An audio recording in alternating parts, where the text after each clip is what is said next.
Hello, everybody. So, in this class, I'll be talking about Susan Glaspell's play Trifles.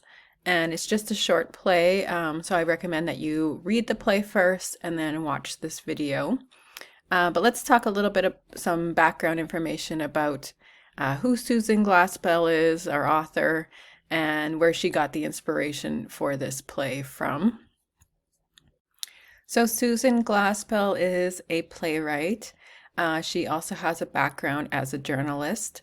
Her dates are there listed on the slide. So she was born in 1876 and died in 1948. She published the play that we'll be reading, Trifles, in 1916. And her background is in journalism, as I mentioned. So she was a reporter and wrote for the local newspaper, as well as for some magazines targeting women, like Ladies' Home Journal and Harper's Magazine. She's an American writer, and she went on to actually win the Pulitzer Prize in 1931. But she's very influential as an American female writer, and there are some sort of feminist themes and ideas in Trifles that we'll be drawing our attention to. So the play revolves around a murder mystery, sort of, the circumstances of a man's death and the arrest of his wife for that murder.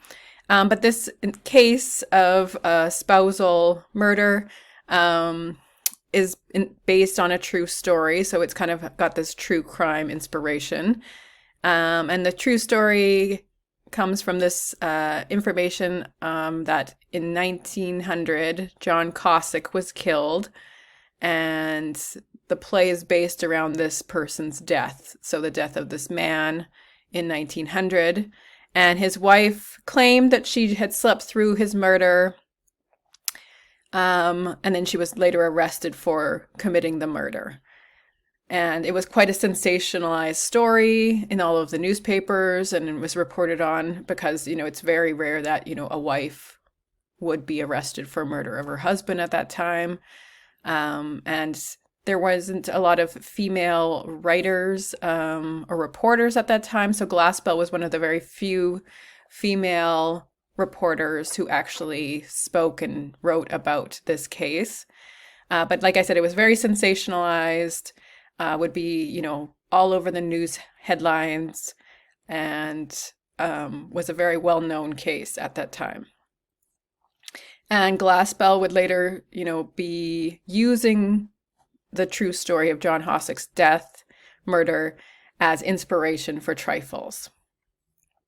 So this is just a picture, a photograph of the real John Cossack, pictured here, and his wife, Margaret, pictured here, and the rest of the people are children in their family. But this would be their farmhouse where John Cossack was found murdered in bed.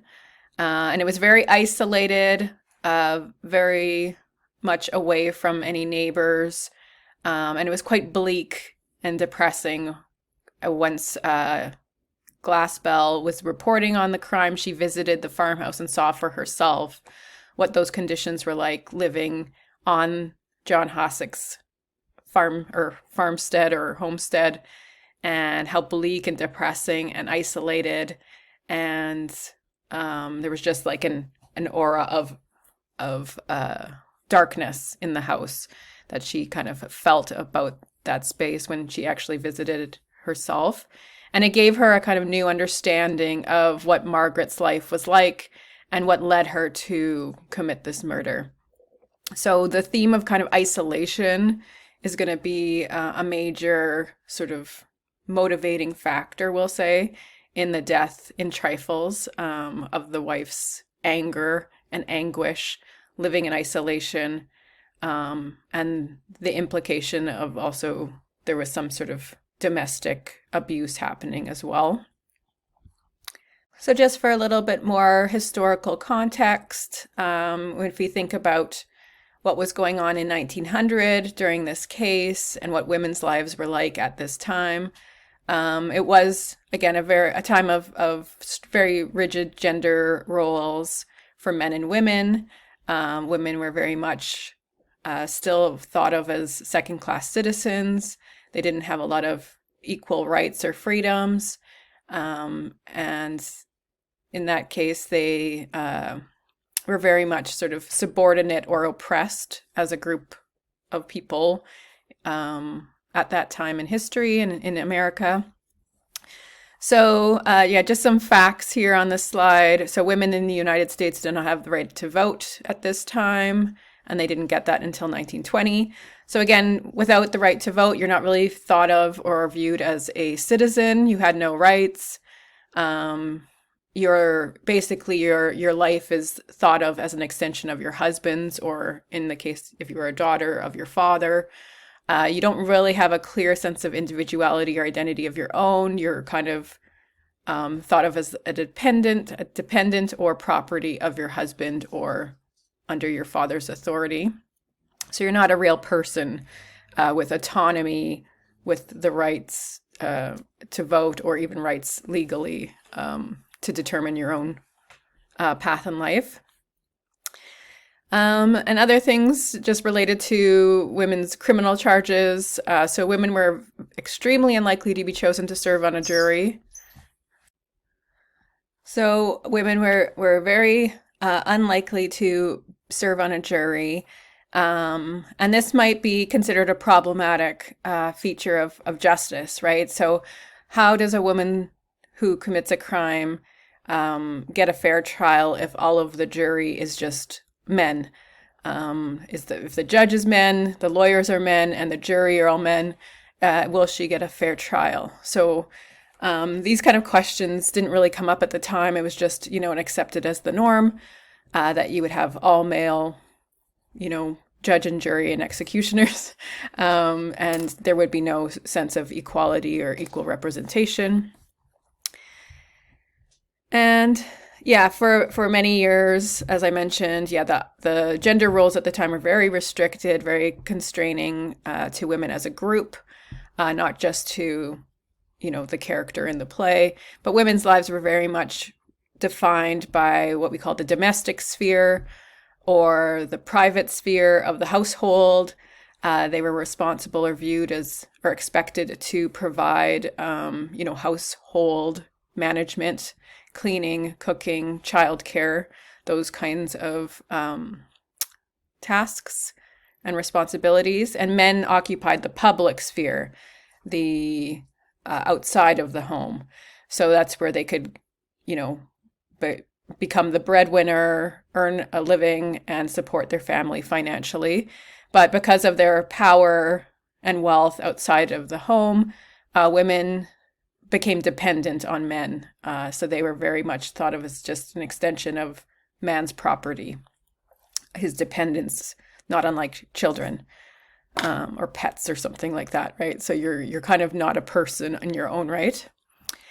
So how are these historical facts pertinent to the play's themes? Well, we'll take a look at some of these themes that we'll discuss as we get into the play a little bit more.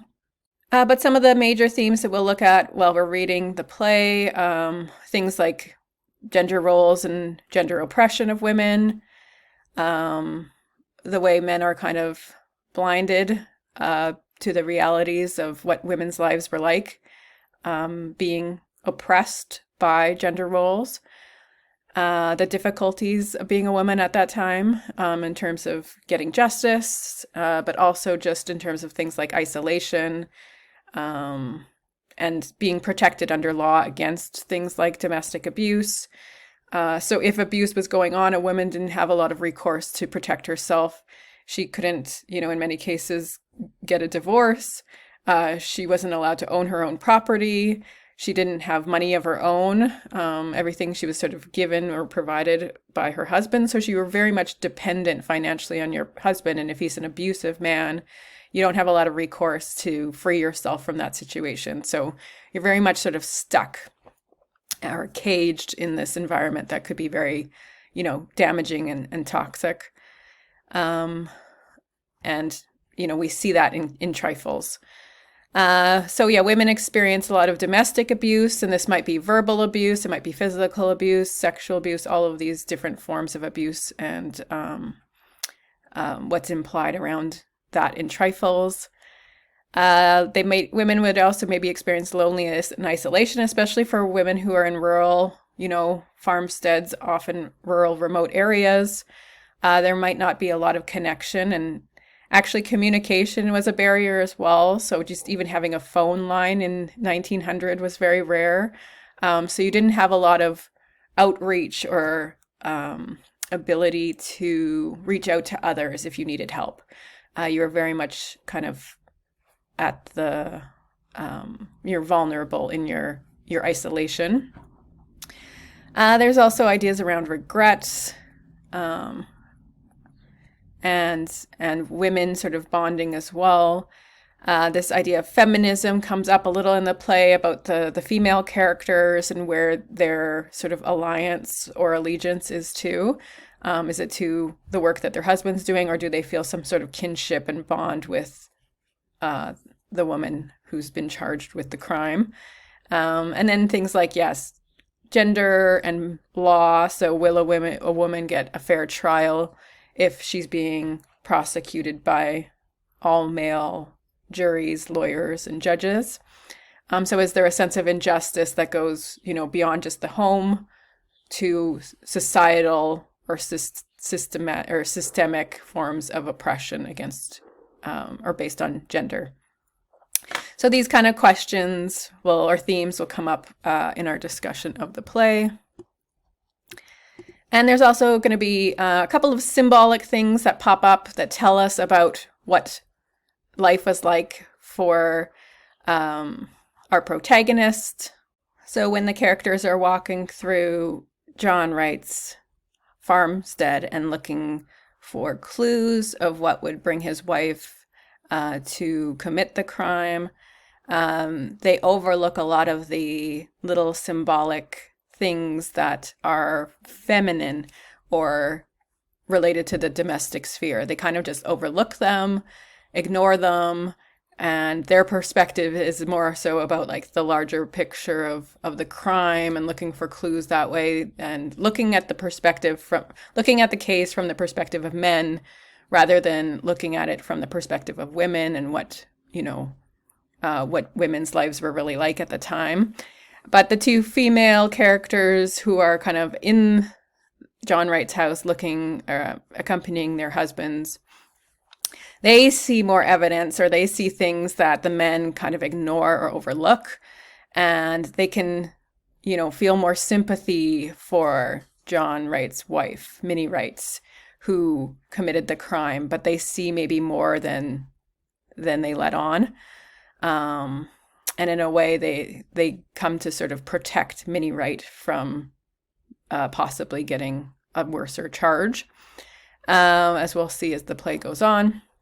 But things like the little clues that you can look for in the story, like little symbolic things, objects that are present that tell us maybe a little bit more about what her life was like living under this abusive environment, where her husband was quite cruel and cold and uncaring towards her.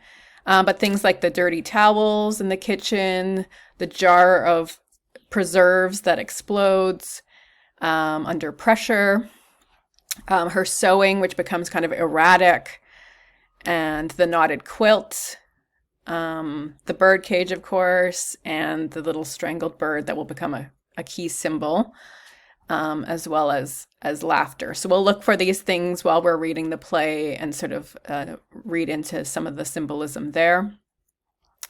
We'll also go through a couple of questions from a question sheet as we address some key ideas in this play.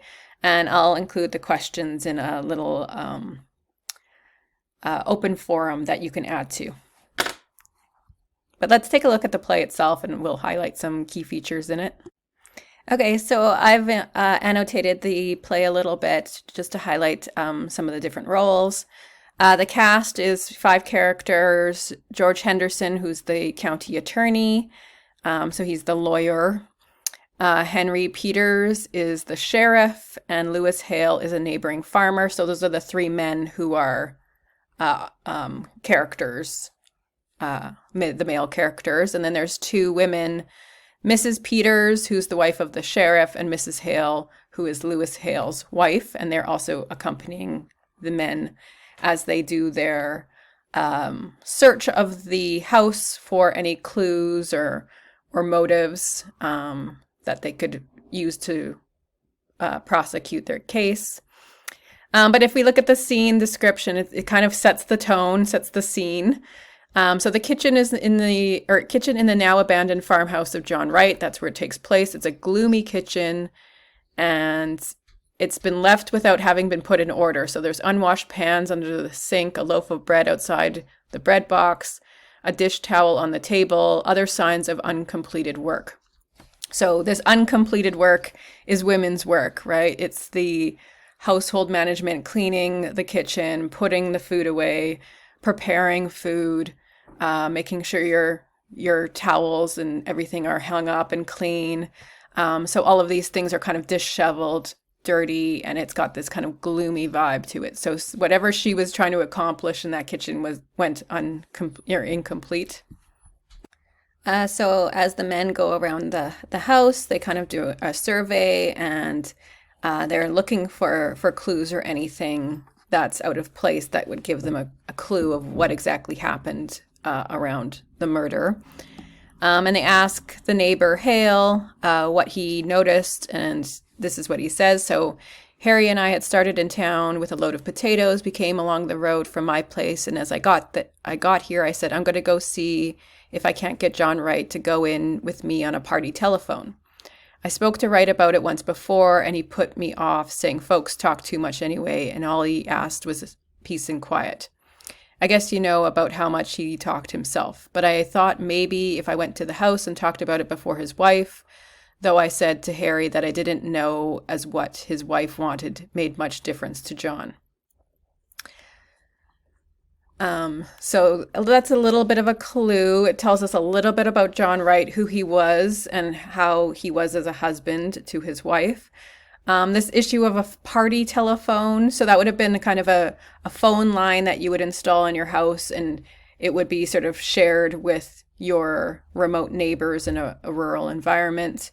And you could all sort of use the phone and stay connected that way. But John Wright didn't want the phone, so he's wants peace and quiet and no one to interrupt his life. And he also, in that description, is characterized as not caring too much about what his wife said or thought. Because Hale said he didn't, or his wife's opinion didn't make much difference to John Wright, is basically. So even if she wanted the phone, he would say, it didn't matter to him. It was his decision whether they got a phone or not, because all authority decisions came down to what the husband or man of the household wanted, not what the wife needed or wanted. So that's our kind of first indication of like this couple, the Wrights, they, something was not right with them in a way, right? So there was something dysfunctional about their marriage. It wasn't, and John Wright wasn't a very friendly man. He didn't like talking. He wanted peace and quiet, and he was rather cold and uncaring towards his wife. Is the first impression that I kind of get from that description. So Hale talks, or is telling the sheriff what he saw when he visited and knocked on the door of the Wright household. And he says, when I got there, I knocked on the door asking to talk to John Wright, and he walked inside, and there was Mrs. Wright in her rocking chair wearing her apron, rocking back and forth. And he says she looked kind of queer, is his word. So something was out of sorts with her. And she was kind of pleating at her apron, sort of folding it up, while she's rocking in this chair. So the rocking chair going back and forth, it does maybe give a sense of kind of nervous energy, that something's not right. And he asks, is John home? So John Wright, her husband. And then she says, yes, he's home. And then he asks, can I see him? And she says, no, he's dead. And then she describes he died of a rope around his neck. And then she went on pleating her apron while rocking in the chair. So kind of just matter of factly saying that her husband is dead. So that's our first glimpse of Mrs. Wright in the aftermath of her husband's death. And then when Hale asks, what happened to your husband, Mrs. Wright just says,